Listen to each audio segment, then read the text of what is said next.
¿Qué tal? Bienvenidos a una cápsula más. Soy Lucía Flores Miranda, jueza tercera de distrito especializada en ejecución de penas y el día de hoy veremos la suspensión en la ejecución penal. Abordaremos desde qué es, en qué consiste esa medida cautelar, así como la forma en que se encuentra regulada en la Ley Nacional de Ejecución Penal. En principio, recordemos que es la forma en que las personas privadas de la libertad pueden hacer valer sus derechos humanos y distintos tipos de derechos es a través de la controversia judicial, donde pueden precisamente controvertir condiciones de internamiento, plan de actividades, también cuestiones relativas a la duración, modificación y extinción tanto de las penas como de las medidas de seguridad. Entonces, en resumen, las controversias judiciales precisamente es ese medio de defensa que tienen las personas privadas de la libertad y que se ejerce ante un juez de ejecución. Ese procedimiento inicia a través de la acción o solicitud de la persona privada de la libertad dirigida a el juez de ejecución. Entonces, es un procedimiento que tiene ese lapso y que eventualmente, una vez que el juez de ejecución emite resolución respecto de esa controversia, pues se tutelan de manera amplia los derechos de la persona privada de la libertad. Aquí importa hacer la siguiente pregunta. ¿Qué sucede durante el tiempo que dura esa controversia, desde que es presentada hasta que es resuelta? Es decir, ¿qué ocurre con el derecho que pretende hacer valer la persona privada de la libertad? Bueno, es ahí donde es importante la medida cautelar de la que vamos a hablar, cuya finalidad es salvaguardar los derechos de las personas privadas de la libertad durante la tramitación y la resolución de esa controversia judicial. Es decir, se trata de una medida de protección que garantiza los derechos de la persona privada de la libertad y que se hacen valer en el momento o que se puede solicitar en el momento mismo en que se promueve la controversia correspondiente. Pero bueno, además de la solicitud expresa o a petición de parte establecida en la Ley Nacional de Ejecución Penal, hay la suspensión también del acto también se puede decretar mediante o de manera oficiosa, pues así lo establece el artículo 115 de la Ley Nacional de Ejecución Penal. ¿Cuándo el juez de ejecución debe emitir medidas cautelares de manera oficiosa? Cuando se trate de cuestiones de internamiento que requieran una tramitación urgente, es decir, que de no decretarse la suspensión posiblemente quedaría sin materia la controversia judicial, pero voy más allá, podría tener un impacto hacia la vida, la salud o la integridad de las personas privadas de la libertad. Es de ahí la necesidad de suspender de oficio, es decir, aun cuando no lo solicite la persona interesada, se suspende de oficio el acto que se haga del conocimiento del juez de ejecución. Entonces, el juez o jueza deberá analizar el acto atendiendo a la pretensión de la persona privada de la libertad para poderle dar efectos a esa suspensión, a esa medida cautelar que se emite para garantizar que durante la tramitación de la controversia judicial se puedan proteger los derechos de la persona privada de la libertad. Ahora, el análisis precisamente del acto reclamado permite dar un alcance distinto a una mera suspensión, es decir, entendiendo a la suspensión en sentido estricto. ¿A qué me refiero con ello? Aquella suspensión que tiene efectos paralizadores. Analizar la naturaleza de la pretensión de la persona privada de la libertad nos permite precisamente establecer las medidas cautelares que van a llevar o conllevan de alguna manera a restituir, aunque en este momento de manera provisional, los derechos fundamentales de las personas privadas de la libertad y que estiman violados. Ejemplo, hasta ahorita, haciendo una recapitulación, hemos hecho referencia a que la suspensión se puede conceder a petición de parte o de oficio. Ahora, la suspensión o la medida cautelar puede tener propiamente efectos suspensivos o efectos restitutivos. Voy a poner un ejemplo de los efectos suspensivos o los efectos de carácter suspensivo que se le puede dar a alguna pretensión de las partes, principalmente de la persona privada de la libertad. Ejemplo de medida cautelar con efectos suspensivos. La persona privada de la libertad acude ante el juez de ejecución y hace de su conocimiento que está sufriendo tratos prohibidos por el artículo 22 constitucional, es decir, que está sufriendo tortura, que algún trato cruel, inhumano o degradante. ¿Cuál sería el efecto en ese caso? Tendría precisamente un efecto suspensivo, un efecto propiamente paralizador.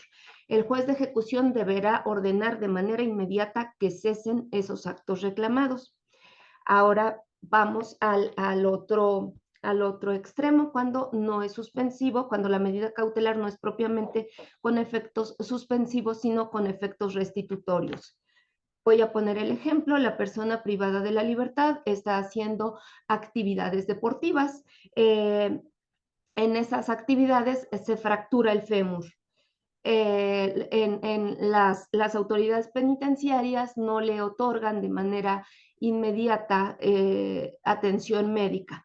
¿Qué pasa con esa persona? Está sometido a dolor físico que puede tener consecuencias irreparables en su salud, ¿sí? Es decir, esta persona, al tener la fractura de fémur y al no tener atención inmediata de las autoridades penitenciarias, pues se agrava el sufrimiento de estar en prisión.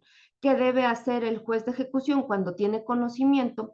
Tomando en consideración la urgencia de ese acto en términos del artículo 115 de la Ley Nacional de Ejecución Penal, el juez deberá decretar de manera oficiosa la suspensión, la finalidad para restablecer el derecho a la salud de la persona privada de la libertad que está sufriendo esos actos o que sufrió ese accidente y que con motivo de ello está teniendo severos dolores. Entonces, pues la atención médica no podríamos suspender, no tendría un efecto paralizador, sino un efecto restitutivo que requiere que se atienda de manera inmediata, y es por ello que el juez de ejecución deberá de esa forma, es decir, de manera inmediata, decretar la suspensión para garantizar los derechos de las personas privadas de la libertad. Muy bien, hasta ahí vamos bien, eso espero. Ahora, hay un punto muy importante respecto de la suspensión en la Ley Nacional de Ejecución Penal, que como autoridades juzgadoras o en nuestra función jurisdiccional, pues tenemos diversas herramientas para garantizar y proteger los derechos de esas personas. Una de ellas es la suspensión con efectos generales. ¿Sí? El artículo 128 de la Ley Nacional de Ejecución Penal prevé que el juez de ejecución puede emitir resoluciones cuya finalidad no solo es proteger los derechos de la persona accionante, me refiero a la persona privada de la libertad que promueve la controversia, sino que también tiene la posibilidad de proteger al resto de la población con la determinación que emita respecto de una suspensión con efectos generales. Voy a poner un ejemplo. Una persona sentenciada promueve una controversia por condiciones de internamiento, hace del conocimiento del juez de ejecución que el centro penitenciario se encuentra otorgándoles alimentos, pero pensemos solo una vez al día, y alimentos insuficientes.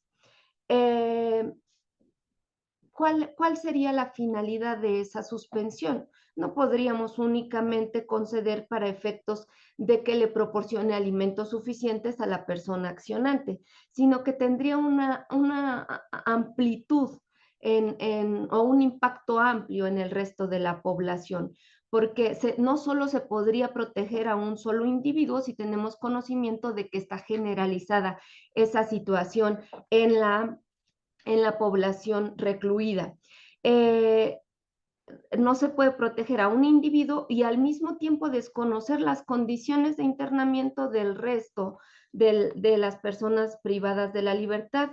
Es de ahí que existe la necesidad de hacer uso precisamente de una suspensión con efectos generales. Se le debe dar una mayor amplitud a la aplicación de las medidas cautelares con una verdadera protección a los derechos humanos de las personas privadas de la libertad. Pero me gustaría ir más allá. Además de que tenemos la posibilidad de garantizar y proteger plenamente los derechos de las personas privadas de la libertad, la suspensión con efectos generales, creo que desde mi punto de vista puede tener también un impacto en las cargas de trabajos de los jueces de ejecución.